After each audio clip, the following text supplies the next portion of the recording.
Hi gang, welcome to Behind the Rhinestones. My name is Dinah Dare, and here I interview some of the stars of the burlesque and cabaret world. If you are enjoying these interviews, please do like to subscribe, and if you're over on YouTube, leave a comment because why not? Today we have a special guest. It's not someone from the UK or Europe for a change. We have someone all the way from lovely, sunny America. Please welcome a fellow podcaster, Viktor Devonne. Hi, Victor. Hello, Dinah. How are you? It's lovely to see you. I know it's so lovely to see you. I didn't get to see you this year at Beehoff. Last year we got to hug in person. It was lovely. I know it was actual human contact, which is also not my regular all the time. So it's still nice to have that be uh refreshing on occasion. One Okay, day I will get to a point where every person that I really care about when I see them, it won't seem like such an event, but it still is. yeah, it still is. You will be very Mm. touched out because we're recording this like what a week after Beehoff, so you'll Oh, that's all be right. yeah. Yeah. Well, so Beehive itself is, I mean, the shtick is it's a marathon, not a sprint. The idea is that it's a lot loaded in. If you try to do everything, you just can't because a lot of things are happening contemporaneously with each other. So you do what you can. You Hmm. prioritize, you make good and bad choices, and then you check in with your body every morning and say, okay, so what did we do? What did we learn? Yeah. And you keep on going. Yeah, So. I learned last year that I need to sleep, and then I was like, "This is fine." As long as I didn't do any of the after parties because I was like, "I need to go to bed." Well, Like how I do long that had for you been in the myself. States before Behalf? Like how many days Well, we had before went the event? to we had been in New Orleans for a week, so we'd done 5 days there. So I had Okay. adjusted, but I was Okay. like, I know myself well enough to know that see after shows, I am not an after party girl. I'm a go to bed girl. Uh, See what I kind of would like, and I don't know how reasonable this is because I enjoy a dance party too, but I'm not Hmm. always in the mood for a dance party. I feel like there should be a lounge situation for like an alternative, like in Yeah. one room. And this actually, I felt this they more or less did this the year I went to BurlyCon. I don't know if it was intended, but it certainly became that a lot of folks just hung out in the hallway. But I don't know if it's, just aggressive infrastructure or what have you. I'm seeing fewer and fewer couches and chairs and cushions and seats in hallways in hotels, and it drives me just a little bonkers. There was nowhere to sit at the plaza. Like there was nowhere to sit except in one little corner of this gigantic fucking hallway. Oh, am I allowed to swear? Yeah, of course, sure, it's fine. Okay. I well, I know. One never knows. I no, no, that's fine. It's more Um, that like it's me. The fact that I haven't sworn yet is a miracle. it's So amazing. I'm the one getting asked that. So yeah, so it's I would like just like a little not a quiet room. I don't want a quiet room. I want a place where I can talk at a regular level and gab and chat. And maybe that volume gets a little louder too. You know how people are. Like a cafeteria. It's gonna happen. But with the pounding dance music, which I love, I feel like an alternative, like a little cool down area would make like a sense. bar, like an actual little bar that you can. There's music and Like you can just, sit and just a chat. little just a little like yeah, just a little something. And I feel like that would also be helpful for people who have stimulus issues, Hmm. and it would be helpful for non-drinkers as well, potentially. So just like just a little side, just a little side something. Just outside the pump in, just outside the pump Yeah, in. because you won't And be able then to when you're jump ready, in. Yeah, yeah. yeah. When you're like, Besides there, you can't really chat. You can't really converse. And what a lot of times you want to do after those spectacular shows is talk about what you saw yeah, or what you've gotten up to. And generally speaking, at a festival, I don't want to mingle with the general population. I want to just chat with the folks. And yeah. since it's already just the folks in that situation, I think that's an opportunity. So maybe I'll You should pass it pitch along. I it. don't have an answer, but we'll see. You should pitch it. You should pitch it. Yeah, I've accidentally become helpful to the weekender people, which is very flattering. It's Um, good. Badge holding staff member, decision maker, problem solver. Who knew? But me and Sonia Rita sort of unexpectedly really took the reins on that. And you know what? Not everyone can do that, so I will pat myself on the back for that. Yeah, I you do know how should. to do that. I do Yeah, know how you to do that. should. You two were a cute little team when I saw you last year. You were doing like merch and stuff. Yeah, well, we had a really great collection of folks this year. And having done this 5 years, that sounds right. Sometimes volunteers in all positions, not just, the ones that are in the vendor room, which is just highly distracting because everything's pretty. Yeah. Um, just kind of want to go just to see the shows, kind of want to go just to shop, kind of want to go just to hang out, but then they have Mhm. to also justify their ticket, Yeah. so they have to also do work. Here, this year's particularly, everyone was so good. So Oh, mad respect to Ida Banger and Roxy Sunshine and Beatrix, a Glamour Bomb, because they really stepped up in a way that allowed me and Sonia a little bit more breathing room. So good. very, very happy. Very, very happy with them. Dream team. That's what you want. Yeah. Yeah. Yeah. We rambled on straight in because we know each other, but for those that are listening or watching who don't, How could they? how did you get into burlesque? Yeah, take us Oh, right good back. Lord. $50,000 question. So I will be celebrating 20 years in burlesque September 29th Are you doing of something this for it? year. I don't know. I was thinking about, I don't know. I don't know. I would like to do something. Hmm. Doing it in person wouldn't make a whole lot of sense only because so much of the beginning time, like a whole first half, first three quarters, was on the East Coast. Mm. So it wouldn't really, I just can't. Maybe if I had different funding or if I had different wherewithal, I could have figured something out. But it's a different world too. I mean, my White Elephant journey, so that's my production company, um, is different than a lot of other people's who Hmm. also were part of White Elephant. Um, because we didn't use hobbyist as a bad word. We didn't use community theater as a negative trope. We made a lot of financially uh, stupid decisions, but a lot of those really fell on me and my then co-director. Okay. So um, we always put them first. I'd like to think so. I'd like to think, Mhm. and they can, disagree if they want to, and that would be fair. But we did try. We did try. And sometimes that means also wrangling people who don't get along. That means Mhm. wrangling people who used to date or are currently dating or might be dating or are flirting. Um, Highly, we came out of Rocky Horror, and Rocky Horror, while not exactly a hedonism pit, is community theater, is band camp, is uh, the weirdos hanging out together. And the weirdos are horny. And the weirdos are neurodivergent. And the weirdos are dealing with a power structure that they've never dealt with before and a responsibility to themselves. Um, a lot of them are queer. And I think a lot of queer people have an arrested development due to what occurs in the world. So Mm. that we're a little behind in a lot of our abilities to present ourselves authentically. Mm. And I think that that is seen in a lot of the, um, I'm not excusing it, but a lot of the foolish decisions and a lot of the reckless decisions that a lot of queer youth might find themselves in, Yeah. and possibilities for uh, just being at risk in some capacity, as well as even in silly things like pop divas. Like we have parasocial relationships with fantasy versions of ourselves and what we want the world to be because I think we've struggled because we've had Yeah. difficulties. So yeah. That makes a lot of sense. Um, that all said,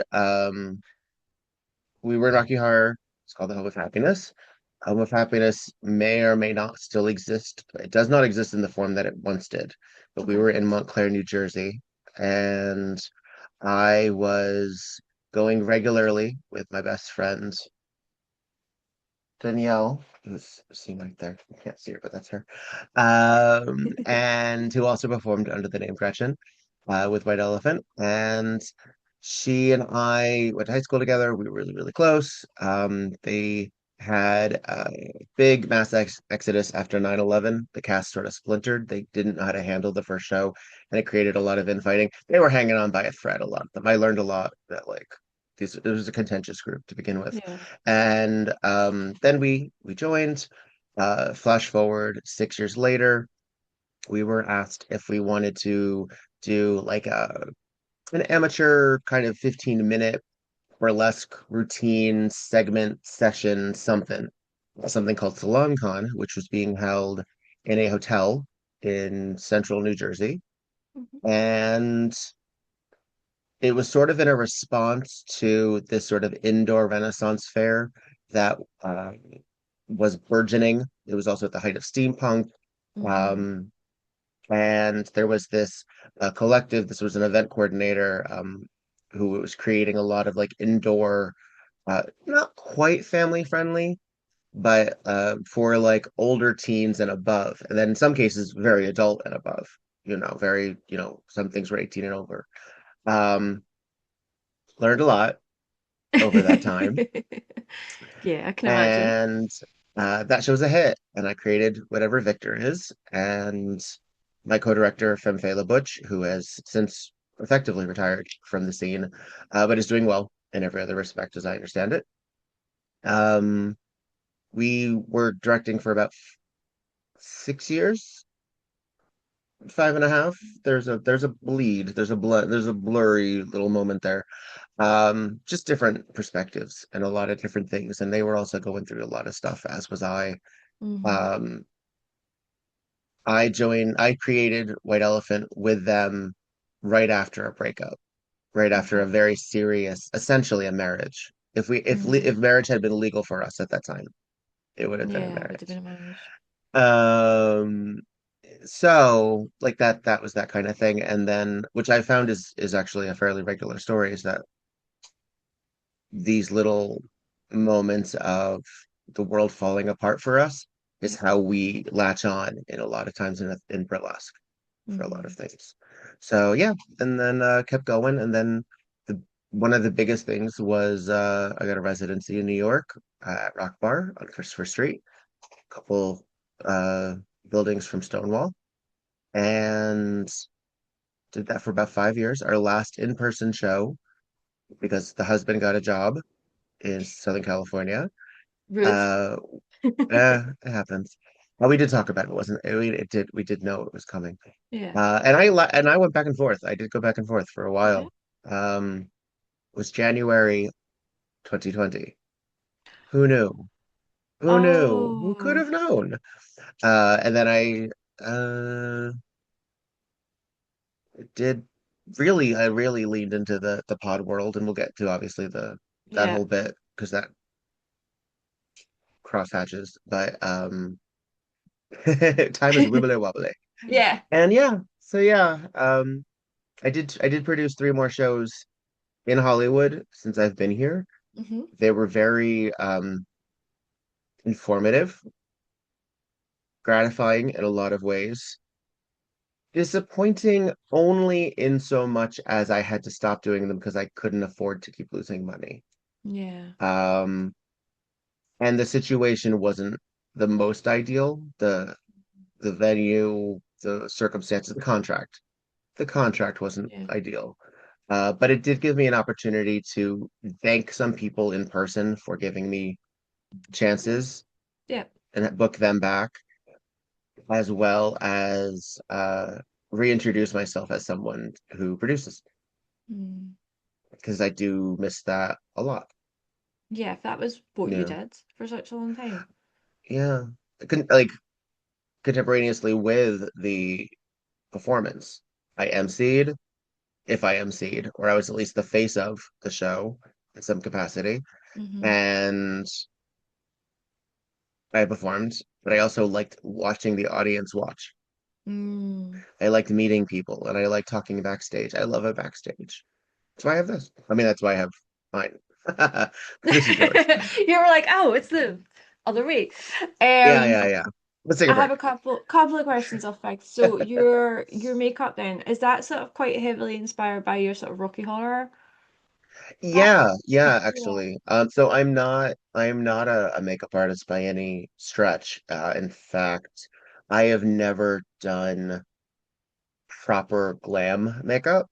Hmm. I've done like theater makeup where you kind of make yourself look like a sketch artist because the lights suck. Yeah. Um, but I've never done like proper drag Mm. or um I've never gone like super femme. Yeah. You know what I mean? So this is a very white complexion version of the Frankenfurter Yep. makeup. In fact, the high arch, which you can see if you're watching, um, is inspired by, that Frankenfurter arch, which is therefore inspired by the evil queen in Snow White, um, I did which not is know what they're, that. yeah, that's their reference. Yeah, yeah. Um, And then, but also if you look at the London cast photos of Tim Mhm. Curry and the cast, it's Yep. a very different look than the film version. Yeah. Like if you want it like completely different, Columbia looks completely different. Hmm. Um, but there still is like that clown white sort of panto kind of situation. And I leaned into it. And actually, I was a very pasty Frankenfurter, which I probably should not have been because Tim Curry is not this white in the Mm. film. However, if you look at old photos of like cosplayers and people going to the show, a lot of people leaned into the white Yep. because they were basing it on, this projection or this VCR tape. And we didn't have a lot of the high quality Mick Rock photography that we now have access to. But also, he is painted more white in the floor show. Yeah. He's still not this white, but it is a lighter. And a lot of it's also done with lights and what have you. Yeah. But if you look at him in Sweet Transvestite and in the lab scene, Hmm.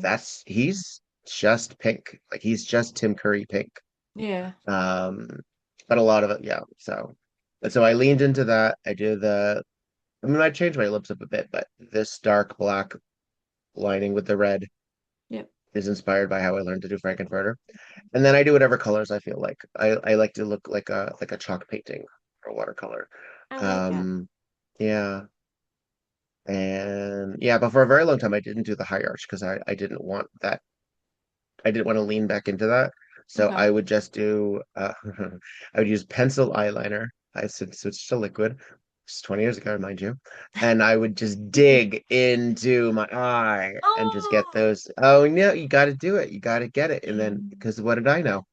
Because I had to get that Frankenfurter black arch, all Yep. black pencil, because I didn't know what the hell I was doing. And then I would use lipstick to color because I didn't know about the glory of eyeshadow.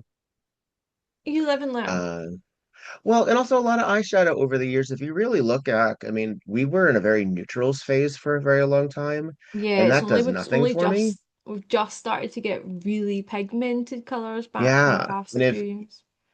you want good pigment, I mean, we did have a burst. NYX really Yeah. helped in the mid-ish 2000s, like 2010, 2011. But you got to go to Juvia's Place and you got to look at Kimchi and you've got to look at Black and POC owned makeup people Mhm. because they are doing color for deeper skin. And Yeah. if you want brighter fucking colors, you got to go for those because otherwise you're just going to get that Maybelline, Yep. which I already have. Like I already have that skin tone. I don't need it. I'm not Yeah. looking for a dewy experience. Yeah, we want color. I do. I want coverage, and this is Ben Nye, Clown White, which I started with, and then I aged out of because your skin changes as you get older, and Hmm. then I switched to Mayron, and then I found it wasn't either they changed the product or my skin was changing again. Either way, Mm. I needed to switch back to Ben Nye. Um, but I did. I'm ecumenical. What depending on what your skin needs. Yep. Either way, either one is great for you. There's a few others that I've tried. A lot of them are terrible because a lot of them are just straight up Spirit of Halloween, Yeah. and Yes. Yeah. that's just not the vibe. Yeah. It's just not the vibe. And you got to follow your grain. You got to follow your grain. Don't be afraid of a sponge. Those little teardrop sponge things, Mhm. fabulous. Just dot dot dot dot dot dot dot. Pat pat pat pat pat. Finish the hat, and then powder. Yeah. And then that's you. Because it always looks so good. Yeah, I just never, thank the second you. you were kind of, Why does this you, look good? I don't understand it. I don't know. Why does this appeal to me? What is wrong with us? But it works. That's the thing. The other question I wanted to ask from what you were chatting about there is obviously you moved from New York to Hollywood. That's a Well, different vibe, right? In terms of hmm. like shows and performances and how have you found that different vibe, I suppose? Um, well, so it's still a bit of an outsider experience. So I Yeah. live in Riverside County, which is outside LA, Hmm. substantially, like a good hour, 10 minutes to Okay. get into LA. But again, thinking of LA as the bizarro world that it really is, it can take you an hour and a half to get from LA to LA, like within itself.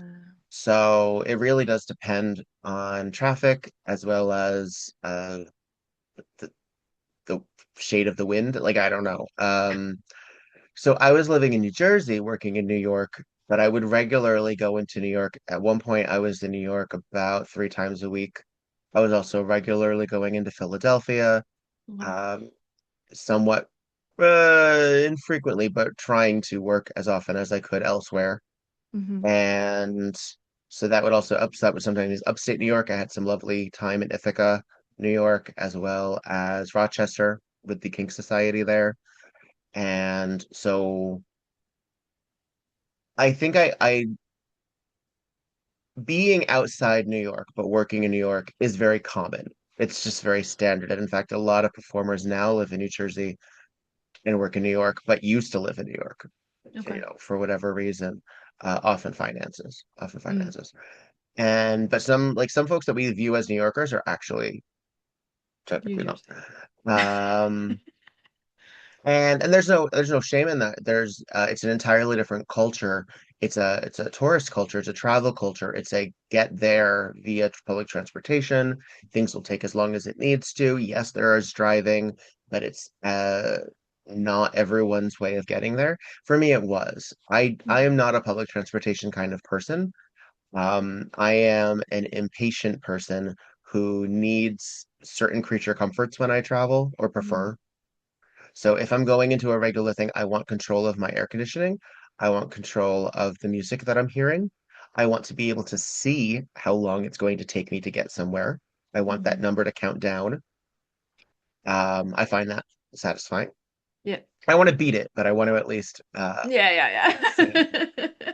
And I'm not, I don't know, I've just never been like a bus or train person or subway person. I've done it begrudgingly.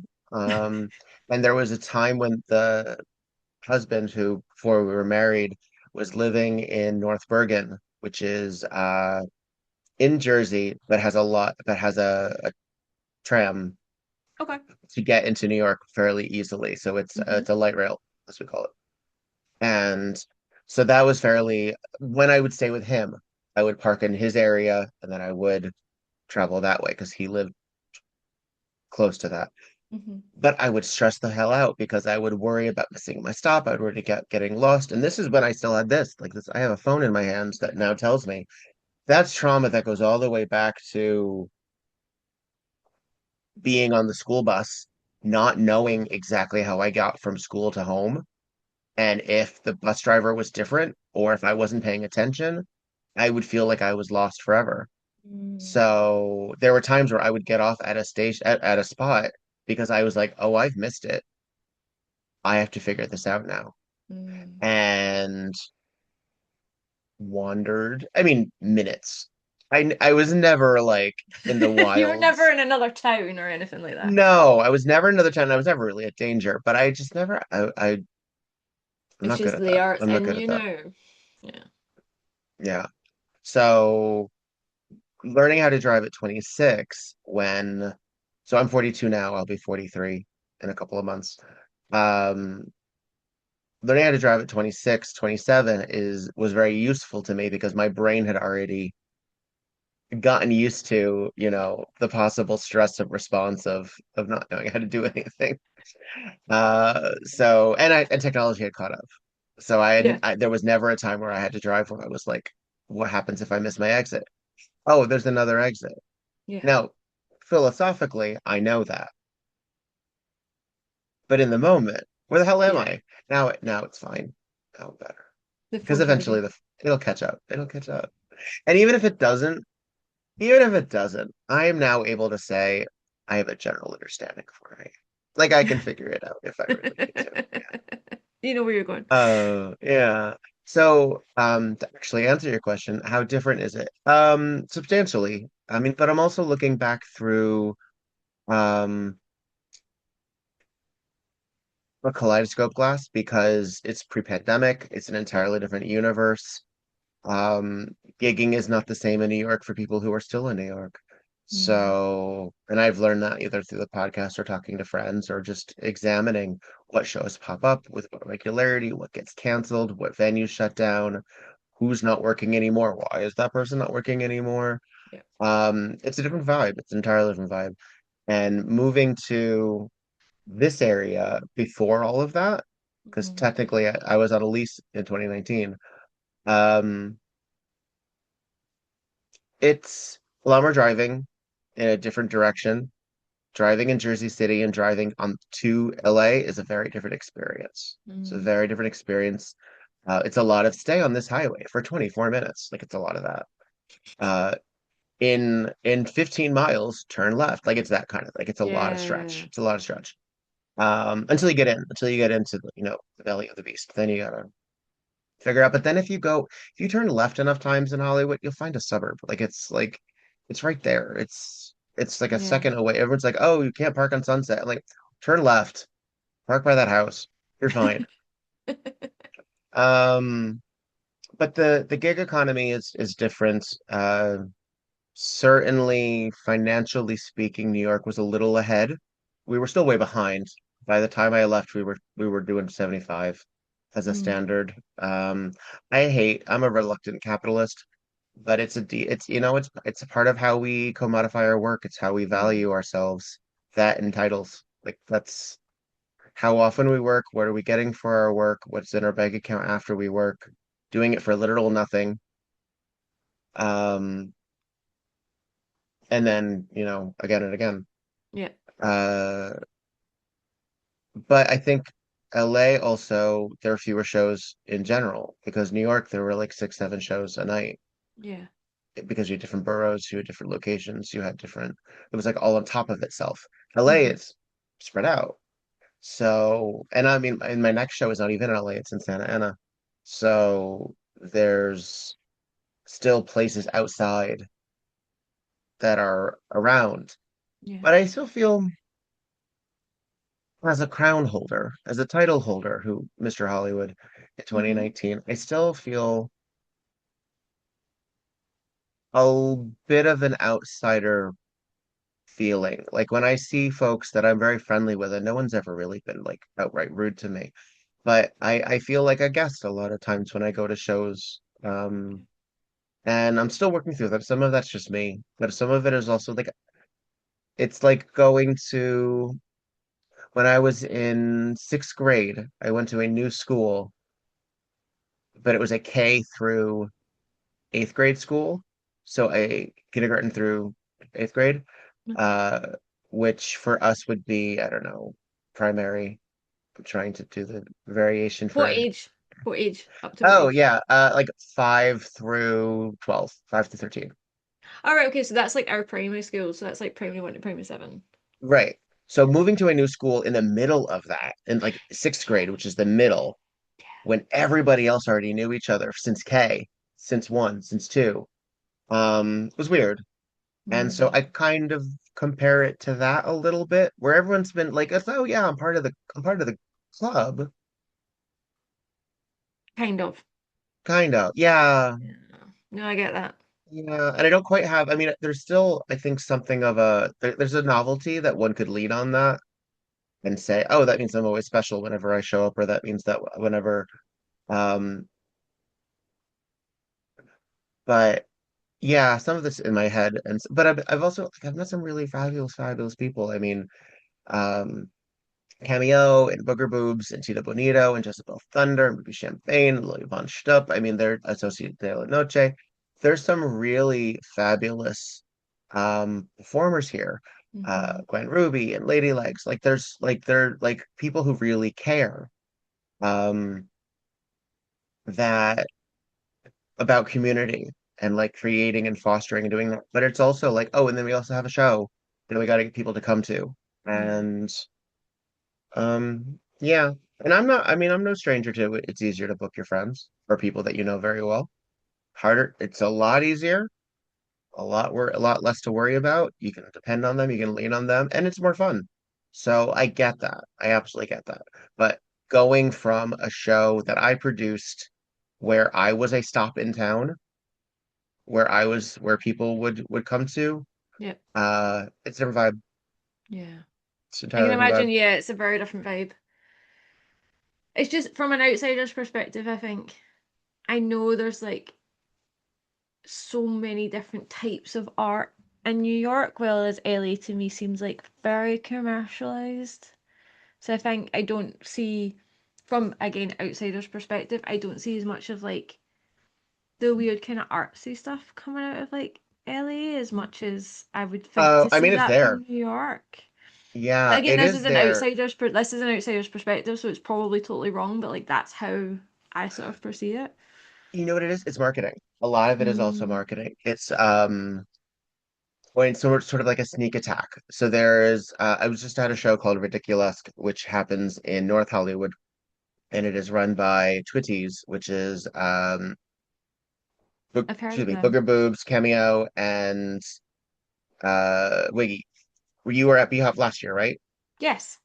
They did Hanky Panky for the large Yes. group. Yes, that's them. Yes. That's them. Those are my friends. And when I first saw them, I was like, okay, I'm back in Brooklyn. Like I felt like there was Mm, like a accessibility, still, I hate the word polished, still prepared group of individuals who knew what they were doing. Brilliant. I mean, Cameo is a fantastic singer. Booger Boobs is a fantastic singer dancer and actress. And Wiggy, I just learned, is also a fabulous monologuist because that was part of their act that I saw on Saturday. Like I'm still learning these stuff about them. And they're able to like put all that together and then like throw in, funny silly stuff. And it's really fulfilling to be in an audience and see that, mhm. missing that when the image of burlesque and LA burlesque is still a Vegas showgirl, which is so funny if you really think about it. Or that sort of Jane Mansfield, Marilyn Monroe kind of Hollywood glamour, which doesn't come off easy, which Yeah. isn't burlesque in that sense. There's been some rewriting. There's been some rewriting. And I think some of that is intentional. I think it is easy to accidentally become elitist in burlesque when it comes to look and style and Yeah. representation. Hmm. But I think that elitism is not necessarily directly related to clothes. I think it also is a mindset. And Hmm. it sometimes means that you don't always pay attention to who's in the audience and what you want that audience to get out of you. And if your audience doesn't see themselves, I don't think that that's a sign of a strong burlesque show. No. So, as one of the last accessible arts, and I say this on the pod all the time on my pod, um, burlesque is the last vestige of art where no one on the outside is telling us how to do it. There's no community, and when I say no, I'm being hyperbolic to a certain degree, Yeah. but there's no real group of individuals. There's no fans on Twitter saying, well, if I was there, I would have done this. The Yeah. same way that they will with drag. The same way that there is a New York Times reviewer for every opera, every Broadway show, every Yeah. etc. There are outside critics. In burlesque, we don't have a lot of outside critics. The calls are coming from inside the house, which means that we are the last group of folks that can tell other people what is and what is not burlesque. Hmm. And And that's everyone loves going on the difficult. internet and telling each other what is and is not burlesque. Well, yeah, yeah. Which is, I have a whole entirely different conversation. Sorry, my cats are just causing chaos in the Oh, I background. love it. Please. Hello, cats. They're just like, I don't know if you can see them. Hold on, I'm gonna get I them. would love to. Hello, baby. Oh, I'm yelling at them. Hello, baby. Oh There my you go, God. both of Oh, them. I just want to This squeeze is Flynn. He's a your. chubby boy. And Yes, this he is is. Annie. She's my baby girl. She's the baby of the house. And I do have another one, but he's probably sleeping because that's what he's always doing. When you go to Manchester, how big a jump is that in terms of travel? How far is that for you? It's like a 3.5 hour drive, Okay, so it's that's not too bad. doable Oh, with yeah, the it's not too cats. bad. Yeah, we had to Oh, I fly. mean, she's gonna have to get we're gonna have to take her to the vet and get her something to calm down because she hates the carrier. She's a rescue, so she doesn't do well with like carriers or being held. She'll come and sit on me, and she loves cuddling, but you can't pick her up. Like I've got Mm. scars from picking her up. So we're kind of worried about 3 hours in the car, but that's a problem for future me. Yeah, So yeah. I was just curious. I'm just curious. the boys will be Uh, fine. They're both very chill. They've decided. Oh, one of them's still sitting there. Um, so you've done 20 years, as you've just said, in the industry. Plus with the Rocky Horror stuff, yeah. Which is, I mean, Yeah. in so much as sort of a proto burlesque experience. It's still a theatrical experience. It's still in your underwear. You learn a lot about yourself. It's still transgressive. Yeah. Uh, a lot of theme shows, a lot of variances on the theme. So even if you are a screen accurate cast, there are still likelihoods that you'll do a Valentine's Day show where you mix things up. Yeah. We did a Tim Burton night show years ago, which we had Tim Burton characters in those roles. So I was Brad, so I was Adam from Beetlejuice. Oh, amazing. Yeah. And which is the best part, the best joke of that was that when they stripped us in the lab scene, we had the same clothes underneath. That was the best joke. That was the best joke. That was the best joke. Um, but yeah, so 20 years. What was your, sorry, I jumped on that. No, it's fine. I was just gonna say, has your relationship with performing and your goals for performing changed at all? Or do you think that they're still like at its core the same? Um, yes. I mean, I would like to think so that at the very least that I'm better. I like to think that I'm better and that I've learned to not be quite so precious Mm, with things that acts can mean things that I didn't necessarily intend. That intent is important, choices are important, but the audience's response is ultimately what you contend with. hmm. Um, I'm better at hosting. I'd like to think that I vibe a little better. My references are, I'm a little less canned for one thing, and I think that you have to have some stuff in your pocket to grab if you need to fill time, or if you know there's something that really works, hold on to that. But if you lean into pre-existing material every time, then it's a monologue, and that's not the same thing. It's just not the same thing. It can be great, but it's not the same thing. Um, I think also I learned I was not, I didn't go to acting school until I had already started burlesque. And I think that Okay. was also very helpful because it got me out of my shell. There was an Hmm. attempt at acting school when I was about 11 or 12, and I froze up. I just didn't know how to deal with it. I just didn't know how to deal with it. You're And just a wee shy human at heart. well, especially then, because I was also closeted. I Mm. was There's a certain point, I don't know,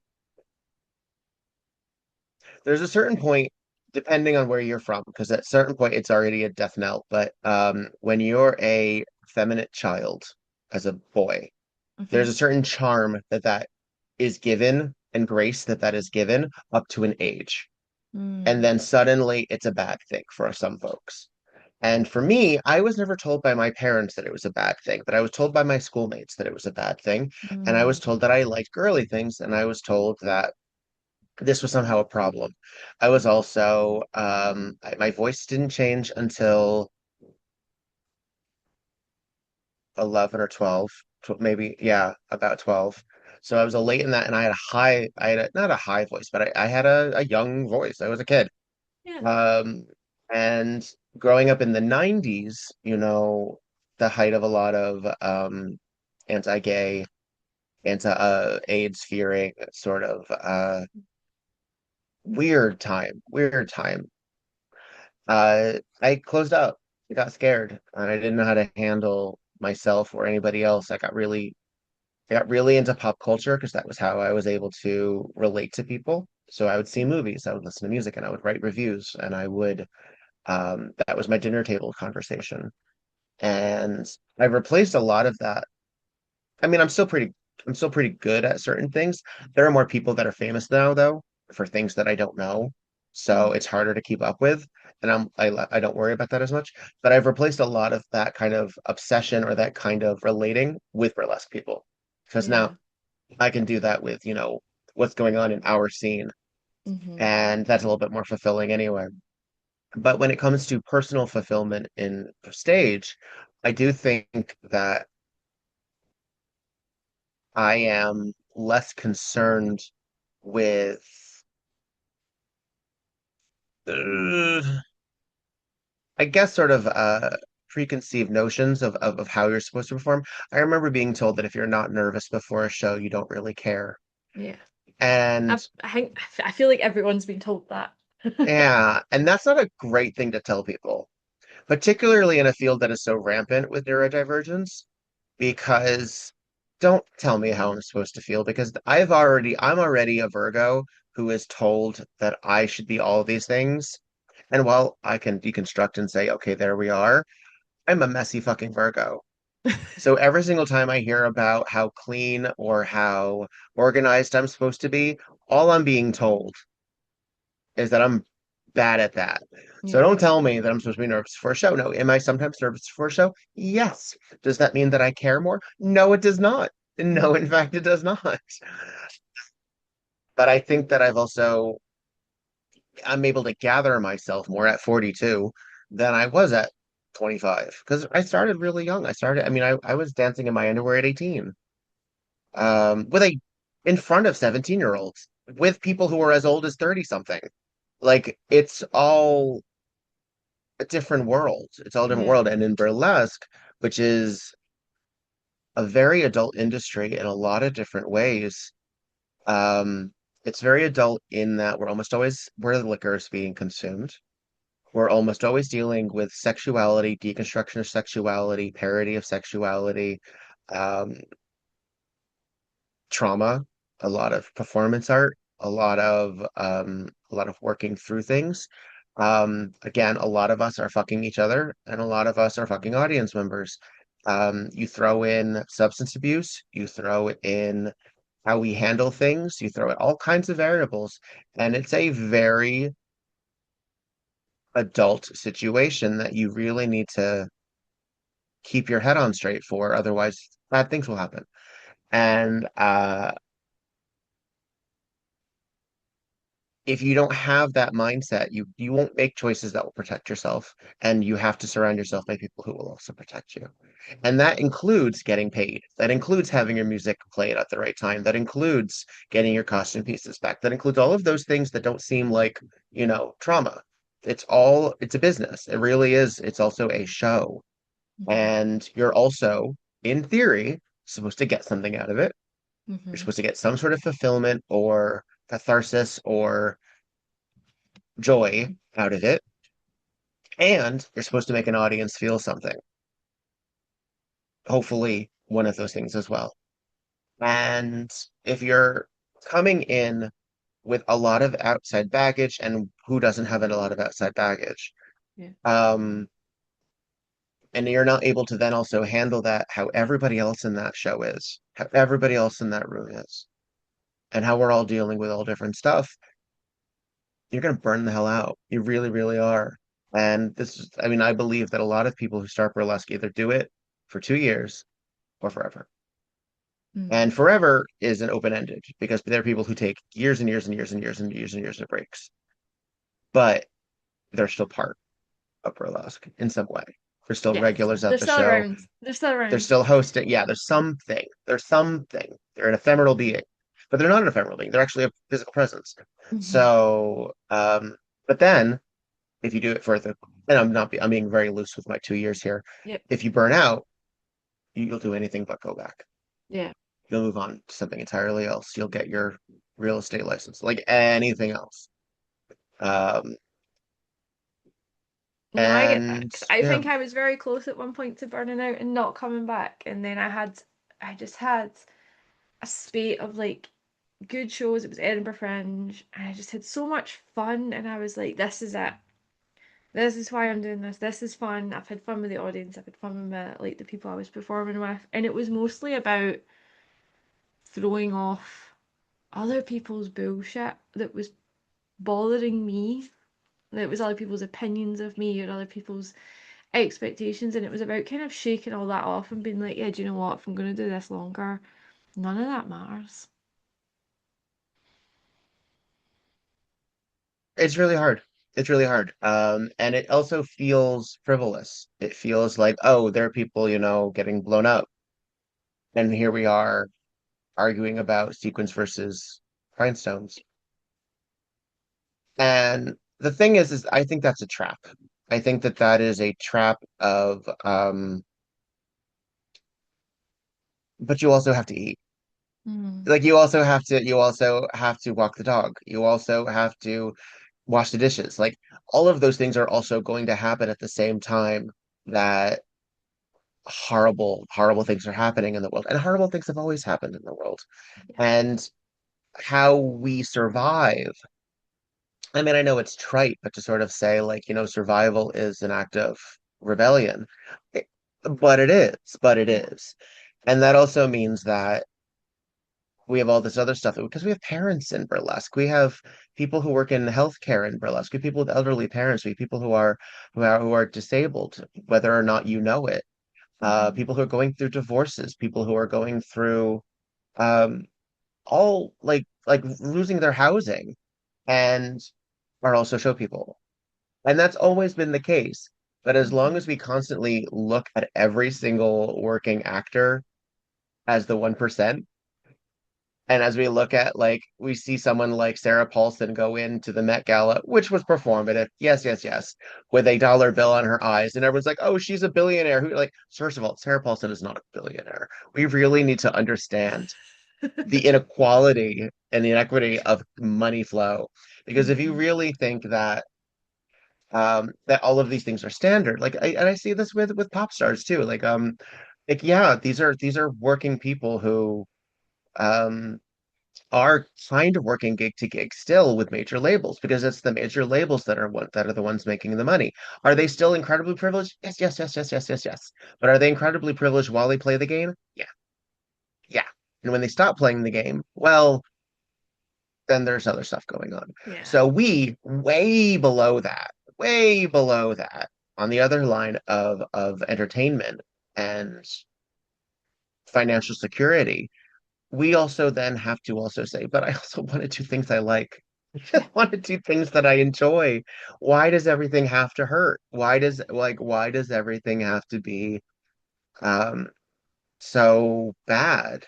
The world is fucking awful. Let's do something you enjoy. Yeah.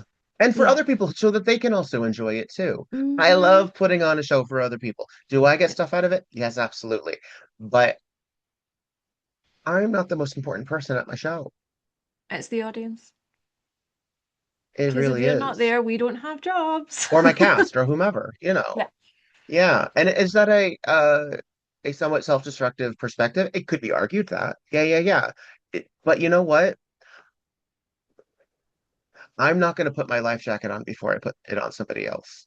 Mm. I'm not here to survive the plane crash. I'm sorry. I don't know if that sounds fatalist. I don't know if that sounds like there's something deeply wrong with me.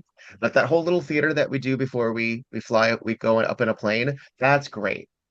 And if I can help somebody else, in their moment, I'm not looking to survive the plane crash. And since I know Mm. I'm not going to survive the plane crash, and we can stretch that metaphor any way that we want to, I might as well help somebody else.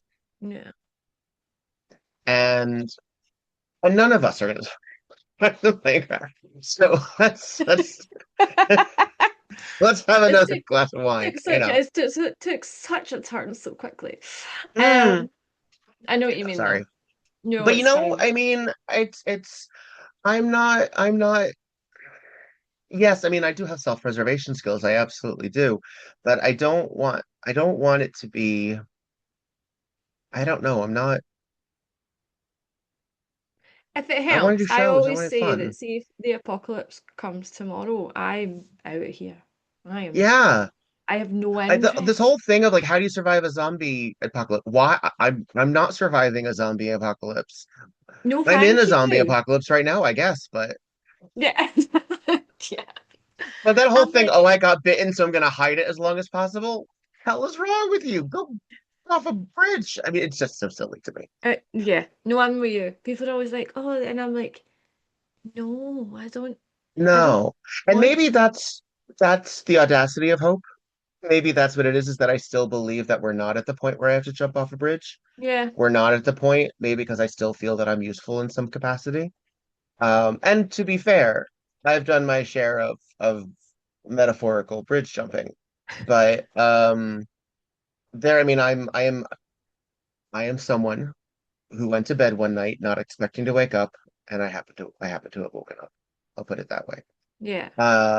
And ever since then, I think that also sort of has shifted my perspective as what I want to do in life. Mm. That and losing people I care about. Yeah.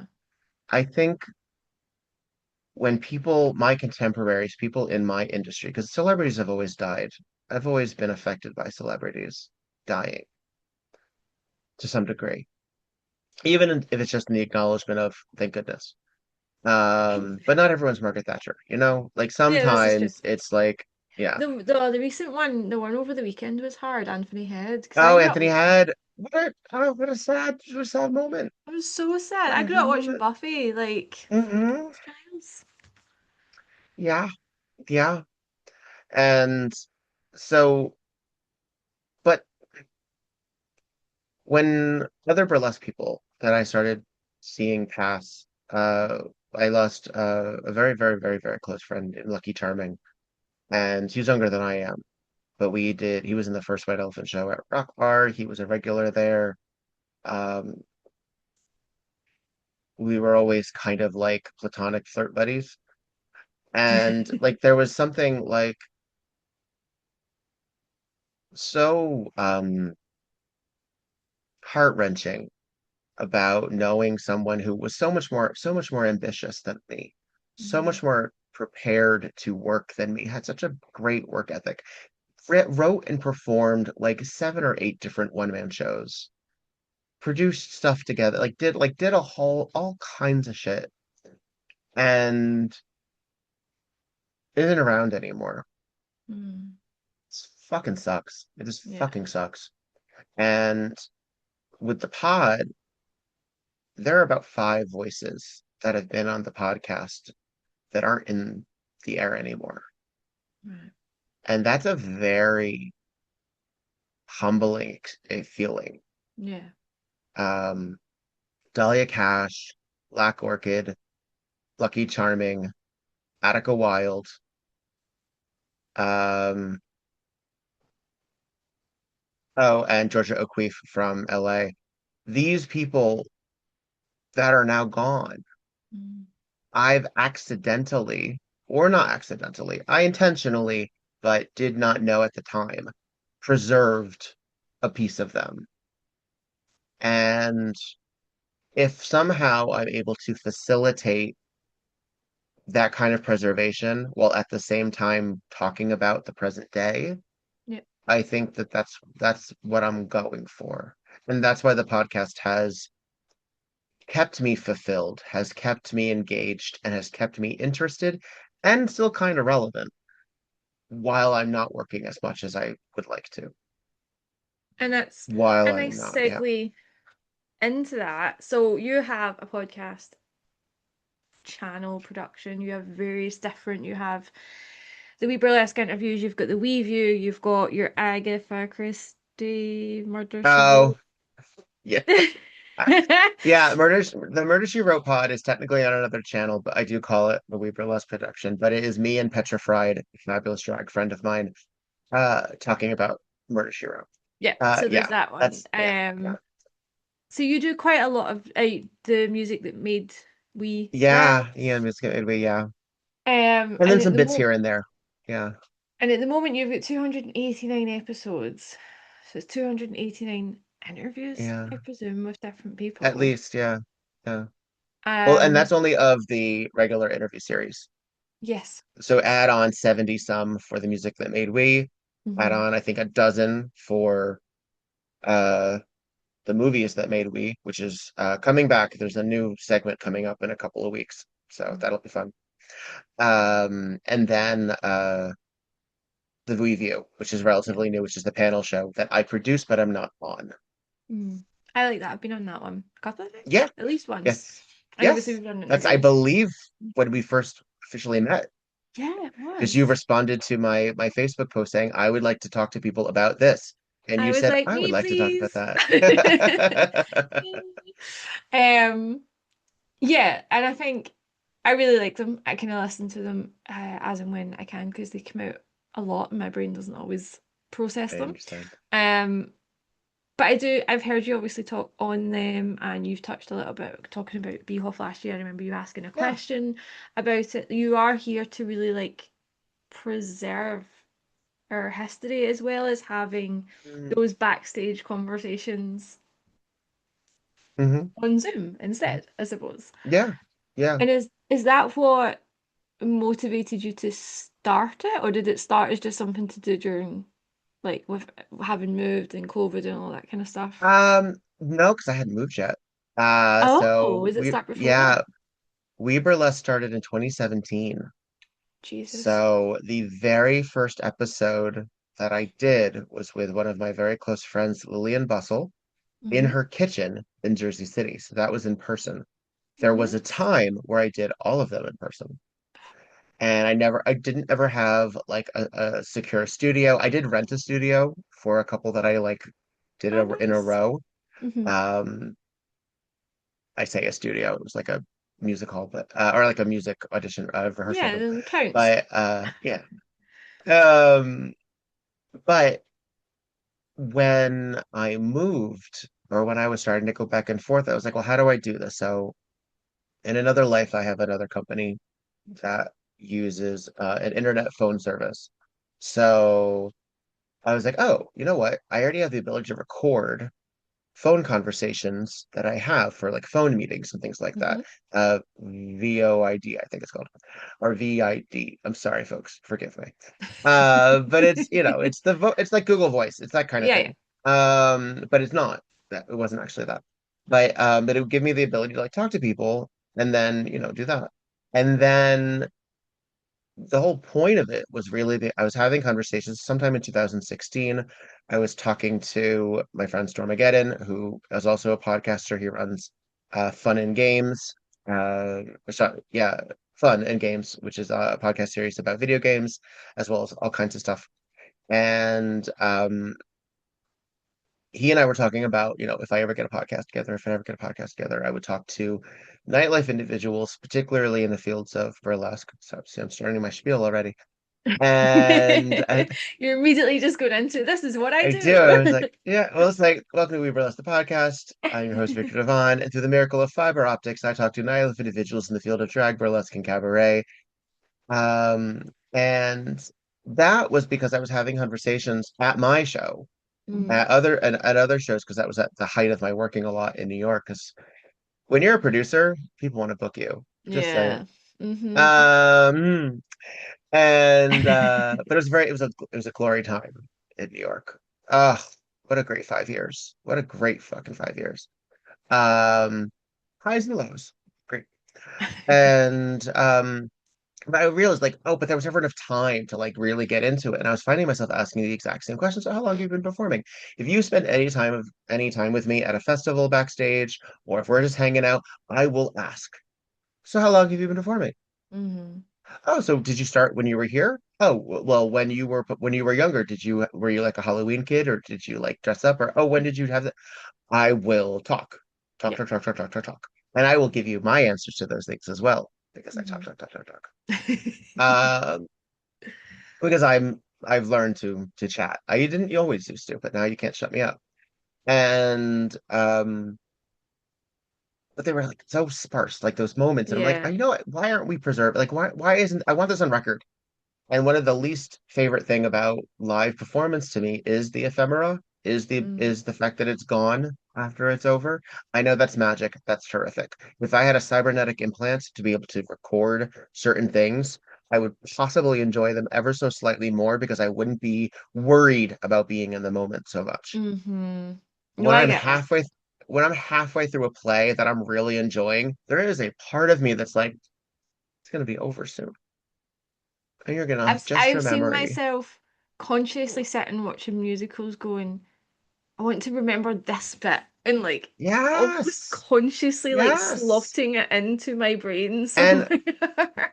I believe, I believe I'm undiagnosed, so don't come for me, but I believe that that is an element of ADHD. I believe that is an element of probably a greater depression because of this sort of like it's almost over sort of Hmm. situation. Um, and that's cool, whatever. But I I wanted to at least get some stuff on record. So I said, you know what, let's just do it. And if I'm ever going to do it properly, I'm never going to do it. So I brought my laptop to Lillian's. Sat down in her kitchen, talked for an hour and a half. Did not have anything prepared other than what I knew would naturally spill out of us. And I Hmm. intentionally asked Lillian because Lillian and I are friends, so I knew we could Yeah. bounce. I could actually imagine having a podcast with Lillian if that ever came to it. Lillian, give me a call. I don't do enough. Um, and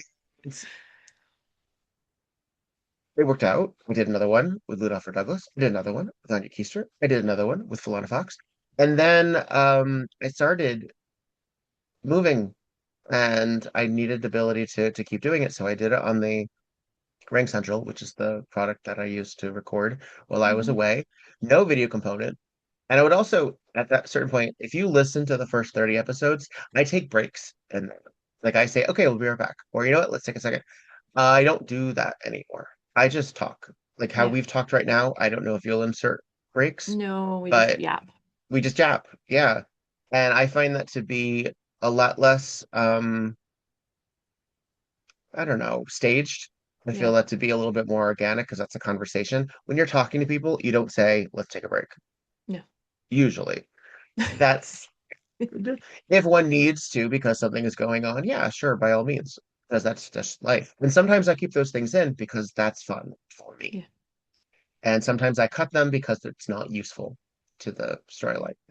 So, like, if there's a dog interruption or a cat interruption, I will often keep those things in because I find them charming. Um, if there's, I had a leaf blower outside, I don't think you could hear it. But if it was too much, I would have paused it. Yeah. Things like that. So you learn when to do that. You learn when when to become, you know, put on that producer hat. But I knew that if I tried to do it like a talk show, like a chat show, that it didn't have legs. It just wouldn't keep going. It would have been too, I forget what the word is, not convoluted. It would have been too,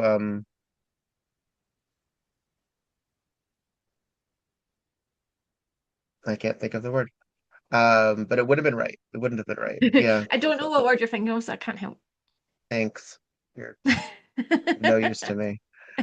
But it would, yeah, I'll just go. it wouldn't have been useful. It wouldn't have been authentic. Yeah. And so. I have to get that out of my head because I have to keep going. Because I'm still thinking, what is it? Yeah, no, it's still there. But it's I wasn't really a podcast listener exactly. I listened to the Cracked podcast in Hmm 2016, and I listened to My Favorite Murder, hmm and actually learned about My Favorite Murder through the Cracked podcast. And I would listen to like interviews a lot. Like I like listening to interviews. I will very often listen to interviews and music at the same time. Uh, so if I'm listening to someone like Trixie and Katja, which is one of the regular podcasts that I listen to, I'll have that on YouTube, but I'll also have my phone playing music because that's how my neurodivergence works. And That which is definitely sounds difficult. like ADHD. Not to diagnose you, but Listen, it yeah, happens. It yeah. happens. I was diagnosed with ADD in sixth grade. They gave me Ritalin, and I was on that for about 3 years. They were probably not wrong, but I think they gave it to me for the wrong reasons. Yeah. They gave it to me because I was failing math. That is not the reason to give somebody Ritalin. No. No. This was Jesus. also like 96. But and they also called it ADD, not ADHD. Hmm Um, so yes. To get I back to think it, yes. yeah, I think that what it really was is that I wanted to just talk to people and get it on record and Yeah. have my moments to also talk to, you know. Mm. I like talking. I do, which is why I like being on other people's podcasts too. You get to comment. Um, yeah, I Is do. I there do. like is there any of the interviews you've done that like stick with you? Like or really stand out if you had to think of like one or two? Obviously the very first one from what you're saying, but is there any others that have been Some for reasons that I don't love, but I'm very lucky that I've been able to talk to people that are no longer with us, as I Mm, said. So that is very important. I do encourage if people want to learn about why other people might be grieving someone to look that person up. I think that's a very useful technique. If you're like, oh, I don't know this person, but other people are really grieving them, see if there's footage, see if there's stuff. Um, so the Lucky Charming and I reposted the Attica Wild one because Attica we lost Attica this year. That was really rough because she died very traumatically. She was a victim mhm. of violence. So to know that this energetic woman who had been through so much already, who really was like a stitch holder in the New Jersey burlesque scene, which was frankly threadbare at a certain point. It was really rough. She was a really good human being. Mm. Um, Talking to Tigger was a great pleasure. I mean, I'm friends with Tigger, but to get like certain things, like to be invited, that was at his home, to be invited into his Oh, home and really? talk with him. Yeah. And that was late too. That was me going back and forth. I intentionally did that one person because I could. Yeah. Um, Half of that conversation did not get recorded. And that was so gutting to me. And Tigger said to me, oh, then we just had a great chat. And I was like, damn right, Tigger, we did. We had a Mm. great chat that no one else will ever hear.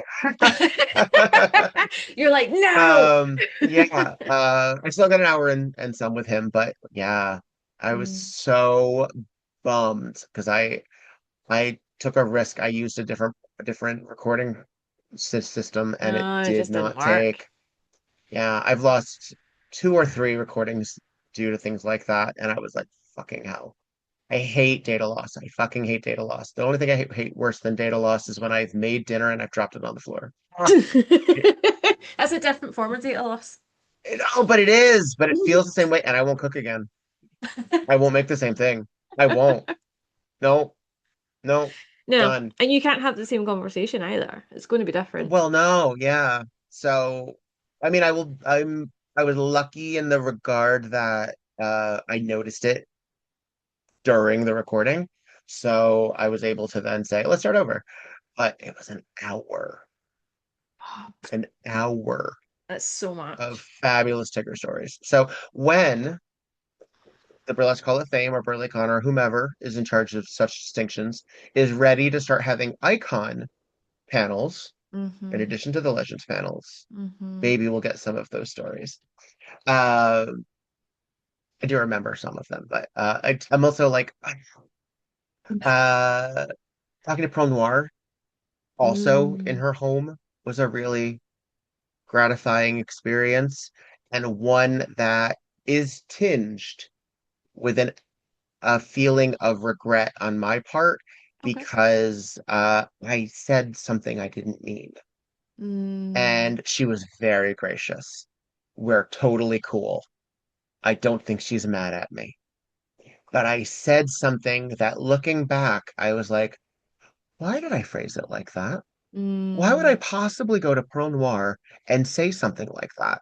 And what it was, and thank God it wasn't misogynistic, it wasn't racist, it wasn't, anything like that. It was an accidental slight to her accomplishments. And it Okay. wasn't what it really was, is it was what I meant, and I'll say it now, because I think I said it then, is she was doing House of Noir at the time, and many of the people that she had in House of Noir were also title holders, Yes. were also people of distinction.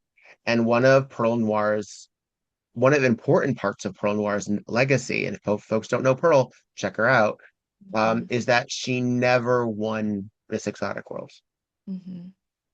And that does not define her. And that does not end her life. And that does not end her legacy. And doesn't, but she tried. And then when she won Best Debut, I think she gave it another shot. And then she's like, you know what? I need to focus my energy elsewhere. I can't come for this. And that's an No, important thing to do. it is. Do you know what? There's a few like Oh, yeah. icons that have never won, but are Yes. literally iconic. Yes. And if we look at, like, you know what? Angela Lansbury never won an Emmy. Diana Ross never won a Grammy. There's like we look at people Yep. who it takes decades sometimes for them to get their flowers, and sometimes we look back and like, oh, that never happened. Why did that never happen? Yeah. And those things are seminal, like they're parts of our culture, and Mm-hmm. that's why you look at like an Academy Award or BAFTA for Best Picture. You see, I'm trying to be Eurocentric too. Uh, you look at them, and you're like, well, let's look at that in 5 years, Mm. and then see if that really was the best. Yeah. And so often they're not the best the year of too. So so what I had said was I had indicated that Miss Poison Ivory had recently won, and having her as within the house, how did that feel for see, I'm already getting itchy. I wanted to know how it felt inviting somebody who had gotten that crown, and to know that you were able to include her, and how did that feel working with, and how did that like Mm. it was, and that's a difficult question. It's a difficult question that I still don't have quite the words for, but I hope people understand where I'm trying to come from that. Because Yeah. what I'm really doing is I'm trying to say, hey, everyone's equal to a certain degree. Look at you being able to work with the highest the ranked of the year performer within your collective. And Mm-hmm. you don't quote need that, but you still have, you know, and so, but as long as we have titles and as long as we, commodify our success rates with titles, with gig economy, with all of those things, these are things that we contend with. And I didn't ask it in the most delicate way. I asked it in a lot worse than I just did right now, which was not great. And she was very gracious, and she took a moment and she smiled at me and she said, I'm so lucky to work with, she said something like, I'm so lucky to work with people who have all won something, that are all queens in their own right, and to be a queen in my own right. And I was like, fuck yeah, Mm-hmm. that's right. That's right.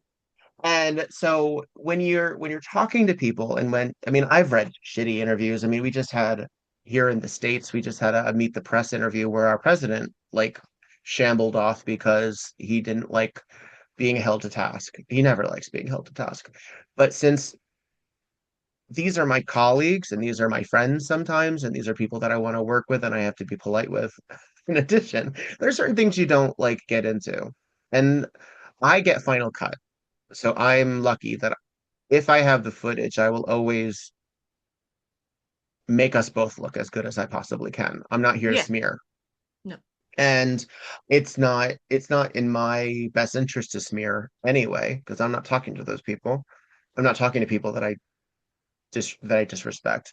But you learn, especially if you're not friends with them, because I'm not friends with Pearl. I respect and I love Pearl, but we don't hang out.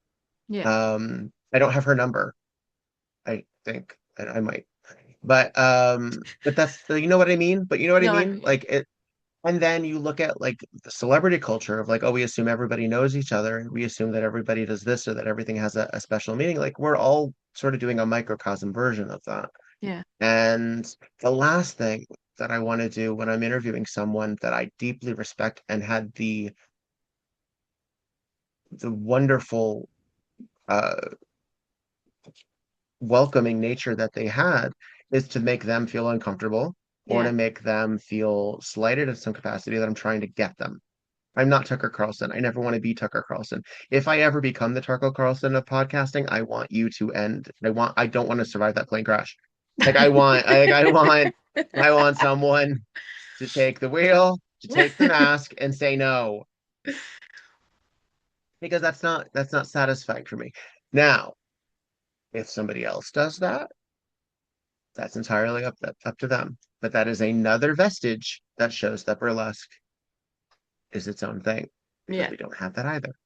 The No. closest thing we have is that person going on Instagram Live, that person potentially vague posting, and then everybody saying, "What is everybody talking about?" We don't have that. No. Because it's everyone else's career online. I wanted to ask as well, you said you don't interview people that you don't respect. Have you ever got halfway through an interview and realized that you really fucking dislike the person? You don't have to name them obviously, but have you ever got and realized, oh, this is this is not actually a good person, or I don't like this person? Um, not in that no so, not so drastically. Okay. I have gotten through interviews where I have learned a lot about a person that I did not expect about how they Mm, handle themselves or how they are. There have been a few tooth pulling uh interviews where the subject is not forthcoming. And I've had. that's just because they're kind of shy. They don't really Hmm. know how to articulate. And I have learned now how to work around that. But at the time, it was kind of like, so, goal? Like, what do we do then? Like, what do we do then? And now I'm able to sort of fill that space up. At that time, I wasn't necessarily able to. And it wasn't their fault. Most of us have not had, I was going to say none of us. That's actually not true. Many of us have not had media training. And I'm Mm, not actually even looking for media training. Because if you really look at the point of my podcast is it is behind the veil. I don't want to be Jimmy Fallon either. I yeah. don't want to be so canned and so trite and so inauthentic as a talk show host because I want the actual answer. I don't want to necessarily make you cry. I have accidentally made people cry, but not because I've been mean to them, but because I've brought up sore subjects. But I'm always like, you know what? We can talk about whatever you want. If I don't know you very well, tell me what to. If you see, no, we're not talking about that, great. Let's move on. Yeah, That's what that's it what I is. say to That's what it people as is. well. I was like, if I ever ask a question and you're like, I don't want to get into that, you say that in that moment and then we'll move on and I'll cut it from the final cut. Yeah. Like, it's fine. I don't know if there's a question that I wouldn't answer, to be Mm. perfectly honest. I might not answer it the way that one wants me to, um, You might for give a whatever politician's reason. answer. Well, I wouldn't, I don't, maybe, but I might also be kind of catty in that regard too. I might also be like, well, we don't want to talk about that because I don't want to open up any, like legal Yeah. issues. Which tells you more about some things than just saying Yeah, something it like that does. actually tells Hmm. you more than it does saying no comment. Um, and we have learned that some of us are a litigious bunch because we're trying to protect ourselves. We're also real people. And that's really the goal of We Burlesque is that I want to show that we are actual human beings. And I think the more you learn about someone, the more you learn what they've been through, what they're going through, what their interests are, how their creative process works, you will see yourself, which Hmm. is largely, again, a big part of that. I talked about that with how if the audience doesn't see themselves, um, you'll also, I think, respect them a bit more. It'll be harder to be mean to them. It'll be harder to be rude to them. It'll harder to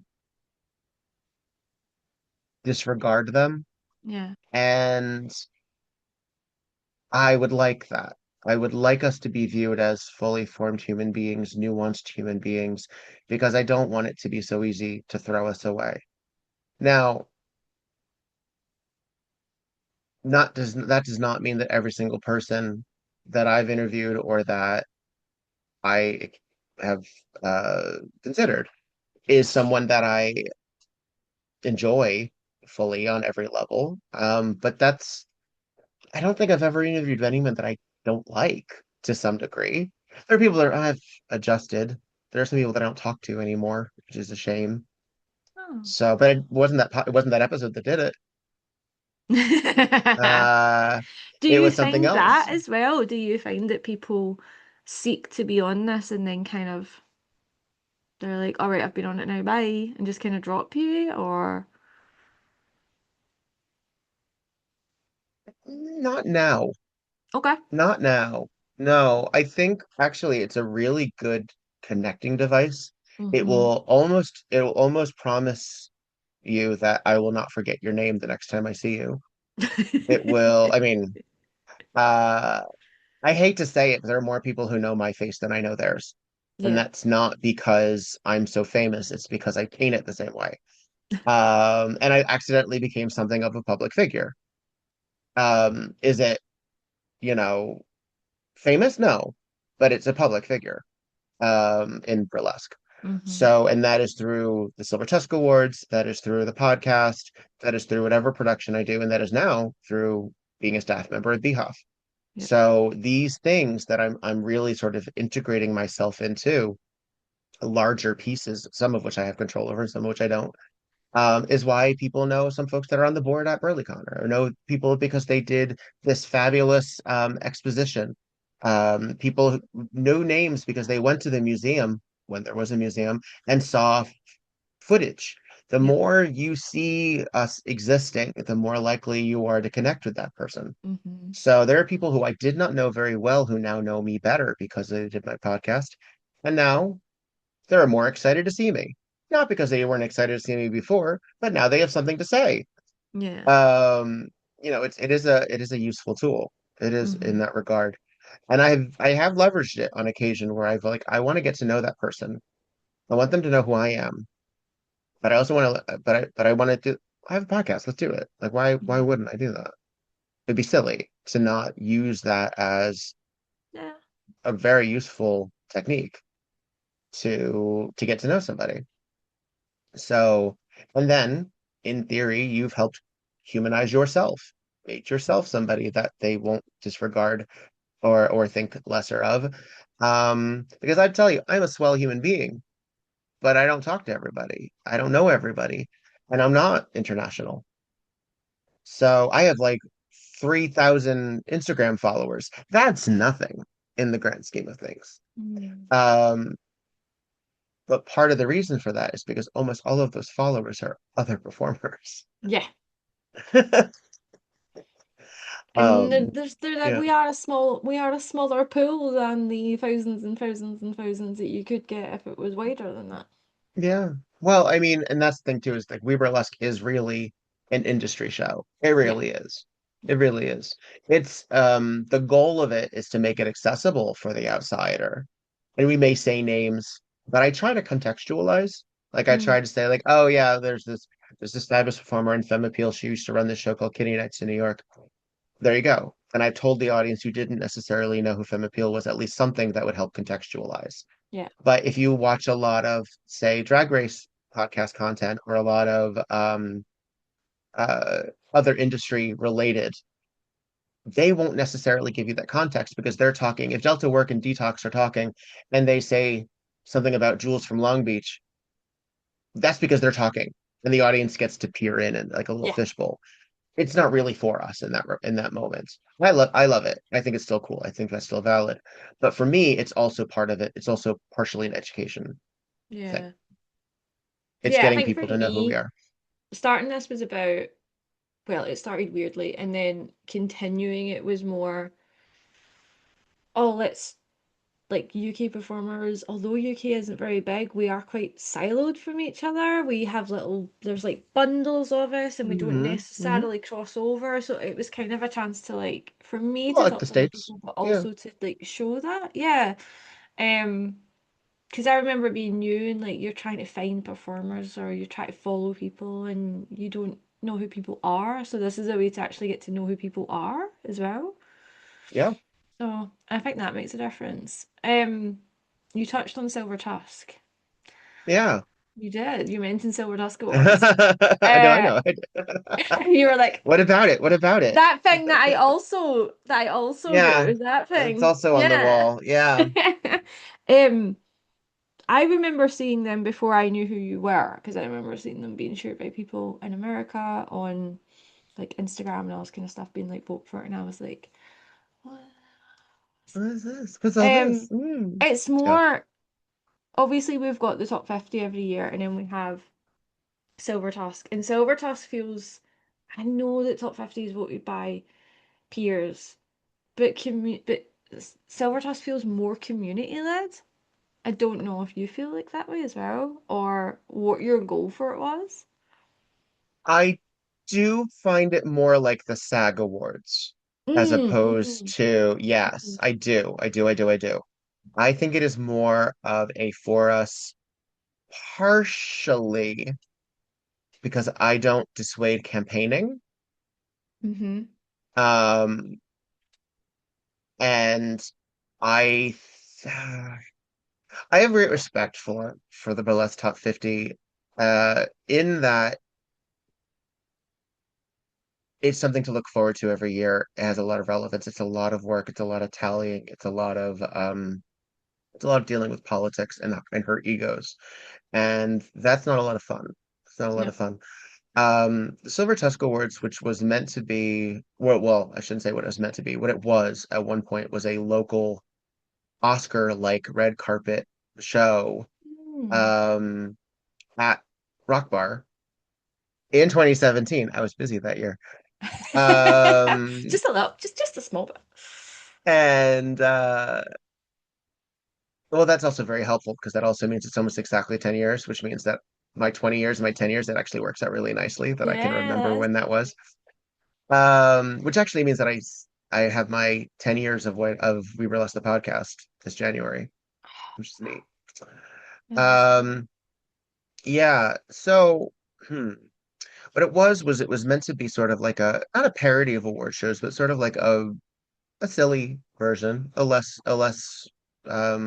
dramatic version.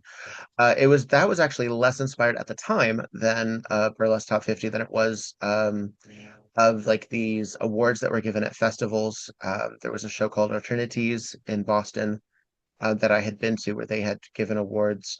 The Golden Pasties are a award show that is at the New York Burlesque Festival that yeah. happens that Sunday, and the pool for those are the people who are in those shows. Mm. So I said, well, let's do it that way. The pool of who you can vote for are in White Elephant shows. So anyone who had been at a rock bar show 2016 into 2017, sorry, 2015 into 2015 into 2016, and then the show was 2017. Yeah. Getting there, getting there.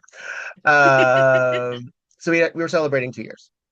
And right, is that how that works? If I started in 2015, and then in 2016, that's 1 year. So 2017, that's 2 years. Yes, that's how math works. Yes. It's a little confusing, only because the 10th annual Silver Tusk Awards was only 9 years old. And I'll get to that in a second. Because it was about the year before. It wasn't about the year. Oh, yeah, Right, yeah. okay, oh, yeah. So yeah. Anyway, um, that's why it says 2015, like 2016. Like that, the math doesn't math. 2017, that doesn't, but it was. Yeah. Anyway, so anybody who was nominated, so I picked up the categories. Me and Holly Ween, who's a performer out of New Jersey, were coming home from Alternatives. They were like, what if we did this? And that would have been August of 2016. Mm-hmm. By January of 2017, there we have it. It was also in honor of 2 years at Rock Bar. So it was an anniversary show, in a manner of speaking, as well. Yeah. Thought it would be a good, fun way of commemorating that. It also got a lot of people in to come and enjoy themselves. People love a title, people love Yeah. a spectacle. And it was also just a regular show too. It was huge. It was our biggest show that we had ever had. And Jason behind the bar said, You're doing this next year, right?" Oh, yeah, I guess so. Um, so we did it again. So anyone who performed in the year of 2017 was eligible for the 2018, and so forth. Then the show ended. The show ended in January 2020. In fact, the last in-person show that White Elephant did at Rock Bar was the Silver Tusk Awards. Our last performance of the night was Joe Boobs Walden. And it was a meaningful way to close the show and on my terms. I was also moving. Also, the world was ending. We didn't know that part yet. Yeah. And I was like, okay, we'll see what happens. Now, did I expect to produce in California? Yes. I still expected at some point to produce in California. It's in me. I can't help it. Um, did I know when? No. And then, well, COVID hit. And by July of that year, I said, okay, everybody, if COVID lasts through Halloween, I'll do an All Stars Silver Tusk Awards, inspired by those reality shows that have all stars where Yeah. previous Yeah. contestants come back for a chance to win. How I did it was any person who had ever been nominated, because I wasn't having a show, anyone who had ever been nominated before was suddenly in the pool and they could go for new categories. Yeah. Anyone who had ever won before would be the champion of those categories. Mm. It's explained on silvertuscawards.com if that doesn't make any sense. I'm still not 100%. It makes a whole lot of sense, but I had good intentions. But and it was very exciting. It was very exciting. And well, COVID lasted. So in January, I did a Zoom presentation where I recorded intros. I did it all in Premiere Pro. So it was a broadcast mixed with a live presentation. And I had people submit videos because that was at a height of burlesque video. Samsonite closed that night. Oh no, did Samson or Moscato? It's a very good question. I think it was Samson. I think it was Samson. Who I had not actually met in person yet because Samsonite sort of rose in his Yep. side of New York while I was leaving. And and look at him now. Look at him now. And so I had a bunch of people perform submit videos and they played and throughout and then well did it again. I had to figure out what the pool was though. Okay, so anybody who had been in the digital shows that White Elephant had done, all right, that's a very small pool. Okay, anybody who done any podcast that I'd also done too, like it was very next year. I'm not saying it was convoluted, but it was a little convoluted. And then I was like, you know what? And that was the year that Moscato Sky closed. Oh, Moscato, yeah, back when Moscato was Moscato Ecstatic. Um, I was like, okay, you know what? We're gonna open it to the world. We're gonna open it to the world. Mm. This was at a point where people were discussing the burlesque top 50, not necessarily representing what we wanted to see. And it was also a big talk about like when people were being called in for their show's representation. There were a lot of town halls happening. There Yeah. were a lot of discussions about what we wanted to do as an industry. COVID was a big changer. So I was like, Mm-hmm. what change do I want to see in the world? Let's make it available to anyone. Mm. This is actually a really good idea for multiple reasons. It will further the White Elephant brand into a potentially international scope. It will introduce me to a larger audience, in theory. It will make other people who I've never had a chance to work with get representation and recognition, which is very important. Mm-hmm. And it will, create, world peace. Um, Just small so the goals. just little things.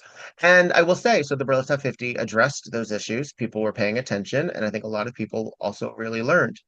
One of the things that I wish that the Burlesque Top 50 did, and I'm not volunteering, but we can talk, is it doesn't say anything about who that performer is. Mm. And it used to. but Yeah, it's a lot. It's it a does. lot. Yeah. So it used to at one point say, okay, so this person came in at 25, this is who they are, and some stuff about them. Maybe what they accomplished in the year before, which I think Mhm. actually would be a very useful metric. You would then have to, source that. I get it. I get it. I get it. I get it. I myself am a business of one. Um, but it would help contextualize things to a Mhm. certain degree. So Silver Tusk Awards kind of does that with the distinctions because the titles tell you about that performer. Yep. There's also not a limit of 50. So it used to be, what, 7 nominees? It's now 10 because more is better. Sometimes more is just more, but sometimes more is better. Um, and it gives you a context for what that performer is either known for, striving for. Sometimes it's an insider joke, but a lot of times it's very representational about who they are and what their mission is as a performer. And a lot of times they're very silly. Um, no, sometimes they're serious titles too, but they're not weighted. They're accessible titles, I feel. They're not the best in the world. That's an impossible title. Yeah. You want to say, okay, the best, I don't know, monster smash. So the monster you want to smash. Okay, let's work with that. It's probably Yeah. going to be Red Rum because Red Rum is killing it. Um, let's see. See who the other possibles are. And we did that, and it was a hit. It was, I think it's still very North America centric. Mhm.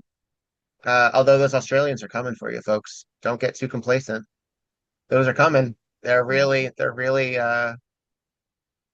yeah. And the thing about also the Burlesque Top 50 is because it's also industry for industry, but with and the audience votes too. I don't know if it's always very clear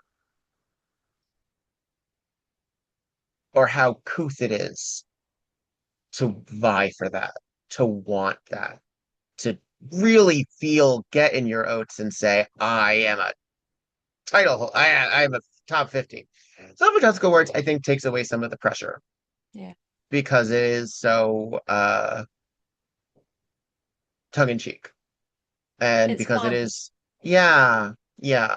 So I think we do entirely different things, and I'm very happy for the Burlesque Top 50. And I also think it is very important to note that the Burlesque Top 50, Silver Tusk Awards, and the Beehive Weekender Miss Exotic World competition do share a lot in common, Yeah. but we also have different missions and have all worked really hard to be as accessible and open to other people. Because as I said, Burlesque Top 50 was noted for needing to make some adjustments. So was Beehive.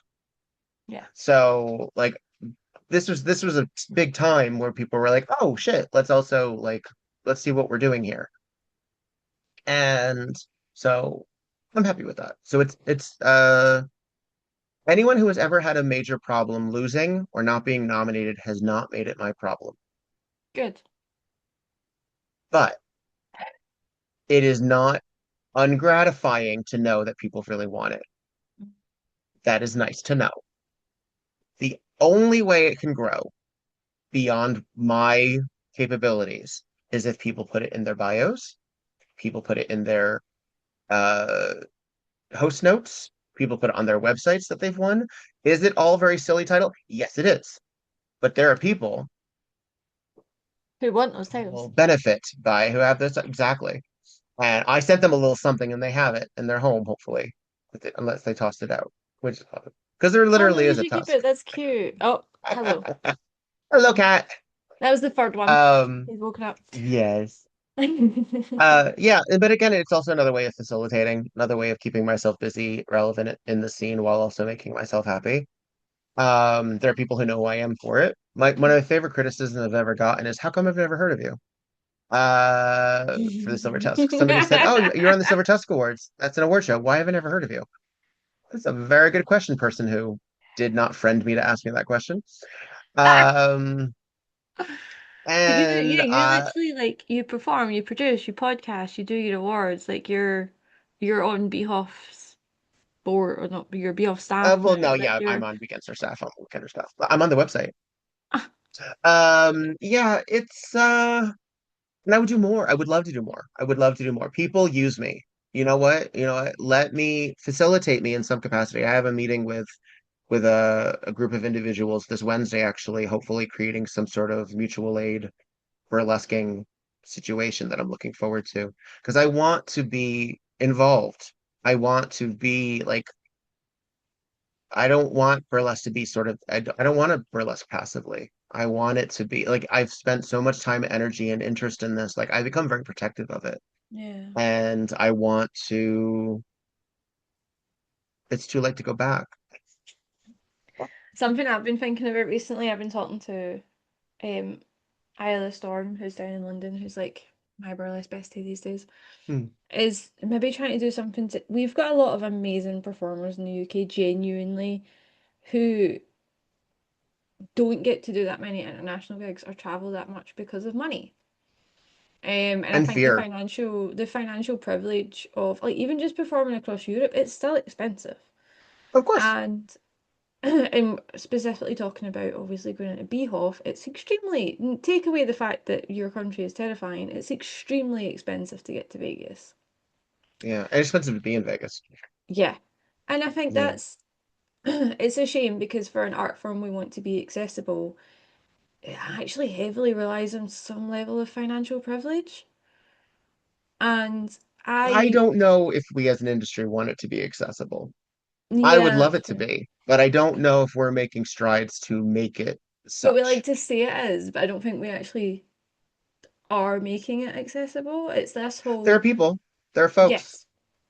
Yeah. But I But I would, think, yeah. I would like to do something to be able to help people if they had to apply and get into something like a festival in America or Canada or like Australia or something, some way that we can help fund them. Because I know something that I see a lot with North America is you guys are all quite good at like doing GoFundMe's or like sourcing funds that we don't do that here. We do not ask for money Well, you all have publicly. healthcare, so Yeah, we do. you're So like, already a step ahead. So what yeah, so like we biggest don't ask. GoFundMe, I think, is healthcare Yeah, and funeral this expenses. Like, we don't ask for money. That's seen as like so uncouth. Like you do not yeah, ask for money publicly over yeah. here. You would have to do some sort of fundraiser, but I would like to do something. It's just an idea that started bubbling in my brain literally this week. I would like to do something to help some of our artists who are, because genuinely we have some fantastic performers who Mm, don't get the recognition that I think they should mm, because they don't have the financial means to travel. yeah, Um, yeah. and I do think that is probably something that we are that we don't like to talk about as an industry. We don't like to admit the fact that you do need to have a level of financial privilege to do this and to be successful in it. Well, then I guess it also like that opens up what is success as well, because there are people who are Hmm. very contented. Why does burlesque have to be international?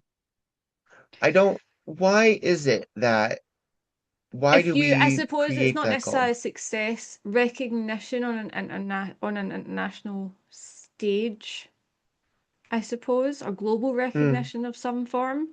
Like, mm, let's be honest, it's extremely hard talking about the top 50. It's extremely hard to go on the top 50 as someone in Europe because most of the voters are North American. or North American.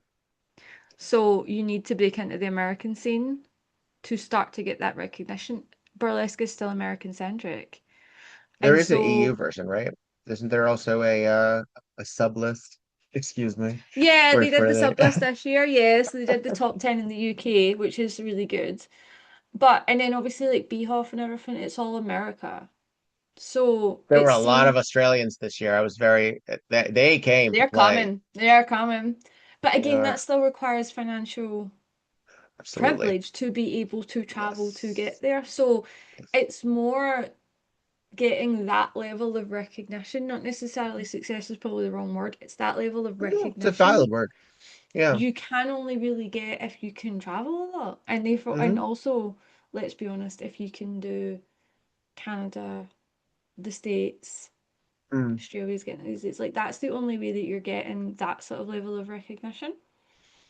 Right. And Right. that requires Well, money. it's all, that's the thing too, is it's all like, what is, I mean, even the recognition part, I don't mean to jump on that, but I'm also like, but what recognition for what? Like that's the thing too, is like Mhm. what's the end goal? What's the pot? What's the thought there? Because I get you, and don't be wrong, I'm not disagreeing with you. I fully agree with you. If I could do this every day, I would. If I could travel all over the place, I would. I'd be on tour now. But I mean, I would need different systems in place, but a lot of different systems in place. But the idea of going for that and using you, especially using the Burlesque Hall of Fame as a litmus test, I think is difficult because then what? Mm, I know. And then what? I don't even, I mean, then what in a couple of different ways, because then what? You're not over. You don't retire after that. After you win an Oscar, typically you just keep on working. If you win a beauty pageant, you kind of stop because that was the highest. Or you move into humanitarian or you move into other stuff. With Burlesque Hall of Fame as a both competition slash pageant, because that's really what it also is in a certain degree, as well as a popularity contest, as well as a talent show, all of these things. Mm. Um, then you don't stop. You're No, still so in you theory, still you're still need working. so you still need to have some sort of level of financial privilege. I think full stop, Yeah, that's kind of my thing. I think to actually be to continue to do this beyond necessarily your right. local vicinity, and then it depends where you live. You live in London, you've got obviously access to a bigger scene. I live here, I live in Glasgow at the moment, or just outside of Glasgow at the moment. My scene is a lot smaller. I have to travel to get to those other stages, even within the UK, and that's not cheap either. No, I have to travel throughout the US because I'm Yeah. not working in much in SoCal. Yeah. So there is So a level of financial privilege, which is just something that's been on my brain yeah, recently, just no, because we're that's very talking about real. what can you do to help. Like, I would love to do something there, I just don't know what it is yet.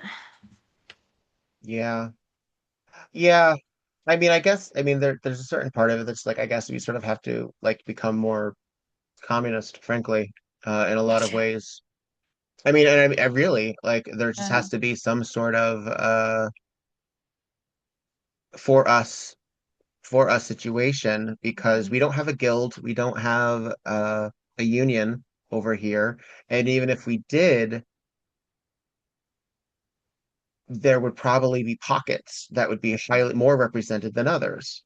So just, I mean, I know some fabulous performers in Nebraska, but there's only so many performers in Nebraska compared to the gallons of them that are in Manhattan. Yeah. So, and also getting from Brooklyn to Manhattan is a very different world than getting from Toledo to wherever else there is in Nebraska. Like, these little things here. I just performed in Boise, Idaho, which is this little blue dot in a very red state. And I tell you, they are, I know Irish Lashes and Aiden. yeah, Yeah. Yeah, they're yes, really that good. those were my hosts. I hosted, those were my people who housed me. Yeah. Aiden produced a show, and it was such a voraciously interested audience. Like they needed that at the Mhm. balcony because that was like the one vestige of that kind of consumption. And that's that was a really interesting feeling coming from fairly, at the LA area or the New York area or the Philadelphia area or any or even Cleveland, where I've visited a lot, uh, which are friendlier in terms of their legislation, in terms of a more availability and what you can get to. Balcony kind of the only show in town if you want that. So there's a pressure to also be Yeah. really good as well and to really give people what they want. Um, and I'm not saying that that means that in shows where there's like 30 a night that you can afford to be a little looser, but you can kind of afford to be a little looser. Hmm. You don't quite have that pressure, I think. Um, yeah, I don't know. I think a lot of what do we want? How do we, because to get that recognition in our scene is still in our scene, is still in our industry. To get no one knows hyperbolically, but legitimately, no one knows what the burlesque Hall of Fame is in the general populace, in the general public. Burlesque itself is still kind of I need you to semicolon that for me. Um, we still get, is it like the movie? Yeah, and the musical didn't help, as I understand it. The musical stage version did not help Right. remove any of that Did not quandary. help. Um, so, and then we have, and then, Taylor Swift isn't necessarily helping. Jennifer Lopez Mhm. isn't necessarily helping. Um, the folks that are engaging with it on a superficial level, I don't take it quite so personally. I know some people do. They're like, oh, they're wearing my business as a costume. Like, yeah, so what? Like, part of Burlesque me is is like that. it is an aesthetic Yeah, at the end yeah, of the that day. you don't own. Sorry. Like I get it. Like I get it, but you don't own it. It's also not inherently marginalized. Sorry. It's just not. Um, you could argue some misogyny if they were doing that, but they're not. Like that's not happening.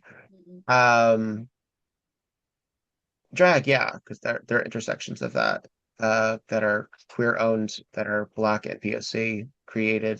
That there you go. There you go. But yeah, sorry. Ted dresses. Sorry. Like I don't know what to tell you. Jennifer Lopez is allowed to be shitty at burlesque. Um, I wish I could be so shitty at burlesque. On such a stage.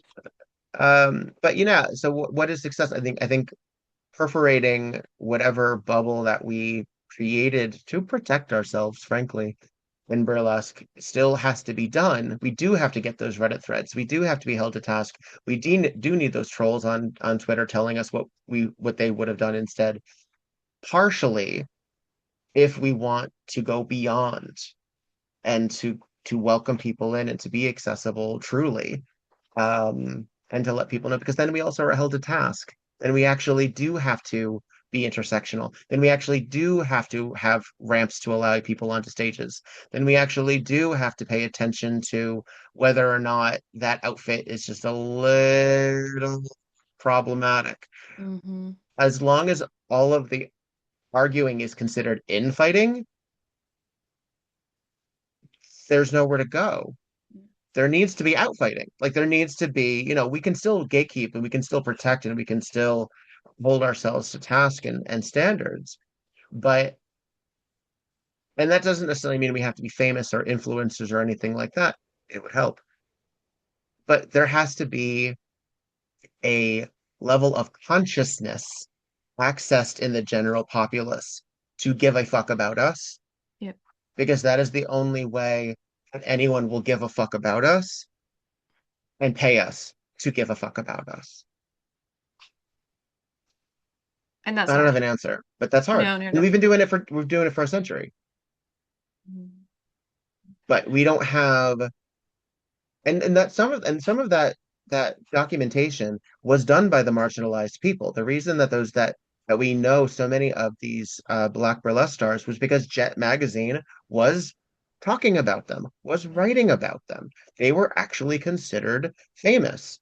The Mhm. reason that we talk about legends and we see like some of these news clippings that get sent around is because those were actual news items. Those were actually things. Somehow we have to perforate the public consciousness again and be again part of pop culture and not merely reflective of it. Mic drop. And do I mean to sound like so like self-righteous in that? No, because do I have an answer? No. I have Yeah, but 20 bucks in my bank account. Like you're I still allowed to have an opinion. That's the thing. Yes, and I still want to be a part of it. That's the Yeah. thing too, is I still want to be a part of it. So if we can somehow come together right now over me, then I will be very happy to do that. I'd be very happy. And if I'm able to facilitate that in some capacity by Silver Tusk Awards maintaining some recognition in our fields through the podcast, somehow getting people to talk about who they are, why they do it, and why that's important, especially at times of worldly trauma.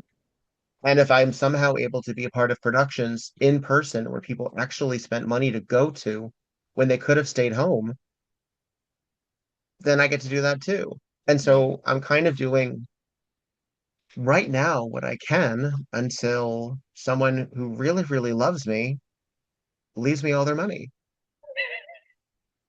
Ah, that's the dream. I know. And preferably someone I don't love all that much back because then I won't miss them so much. But you know Yeah, what? because I'll then you love don't them want to too. you don't want to be sad about it. You just want the money. I'll name it after them. Yeah. Well, for me it's now 10 o'clock at night and I have work tomorrow, so I'm gonna Yeah. go and put about. But you have I'll many, keep talking. many, many, many, many socials Yeah, for well, people to somewhat. follow. So Yeah, please you tell mean us them. if you search WE Burlesque, all one word, you'll find what you need. It's almost everywhere. It's on the wait, I did finally remove the Twitter, but that was mostly because A, I wasn't using it all that much, and B, I was afraid under this climate people using it as like a wayback Mm, machine and yep. targeting people. Um, but we're on Instagram. I'm on the Facebooks, silvertuskawards.com. VIKTORDEVONNE is how you spell my name. Uh, and if you would like to support the Tusks or the podcast in any capacity, it's VIKTORDEVONNE on Cash App and Venmo. And there's a Patreon /WeBurlesque as well. I wish, one Mm, must I know. advocate for oneself. You And there will do. eventually be a GoFundMe for the Silver Tusk Awards 2027. Voting will begin on that around Thanksgiving, American Thanksgiving. So November 20 something. November. November-ish. So That's all yeah, I ever know about Thanksgiving. Mostly because I work with a company that our clients, an American company, and everyone of just course. fucks off. It's great. Yeah. That's the thing. Like, since we are a very nationalist nation, we do sort of make the rest of the world bend to our to what our customs Yeah, they're like as become more Thanksgiving, and we're like, globalized. when's that? So, it feels like a practice Christmas. A what? Like you're practicing Christmas Day. Practice Christmas. Yeah, It is quickly becoming part of the holidays, as we yeah. refer to it, Hmm. which used to just mean Christmas, Hanukkah, and New Year's, Hmm. or for a lot of people, just Christmas and New Year's. But as we've become more intersectional and as we've become, uh, I think, more afraid of the final quarter, and they keep pushing those Christmas decorations earlier and earlier because they don't trust them to sell in December. Uh, yeah, we Yeah, just sort of that's just what call it feels like for me. But anyway, Thanksgiving is the this has beginning of. been Yeah, delightful. I mean, I came onto your podcast and did 2 hours, so it's only fair. yeah. There you go. Well, I would like you back because I'd like you to come back for the music that made we. Yes, I would do that. Yeah. I would also, I Yeah. always keep an eye out on your panels as well to see if there's any that I'm interested Oh in. But I yeah, think yeah. Of course. the ones you were looking for were like parents, and I was like, I don't think my fur babies count somehow. So, Oh, yeah, I've had a lot of requests for people talking about parenthood, so I was like, you know what, let's get that in. Uh Parents, kids, not my but no, I don't know. yeah. But I find it fascinating. Anyone who can balance that, you know what, less. Oh So yeah, for sure, um for sure. but yeah, you are welcome anytime. Thank you so much, lovely. Well, I will let you Mhm. go, but thank you very much for joining me this evening. My pleasure. Thank you, everyone. Love you. Bye. Love you. Bye. Bye, cats.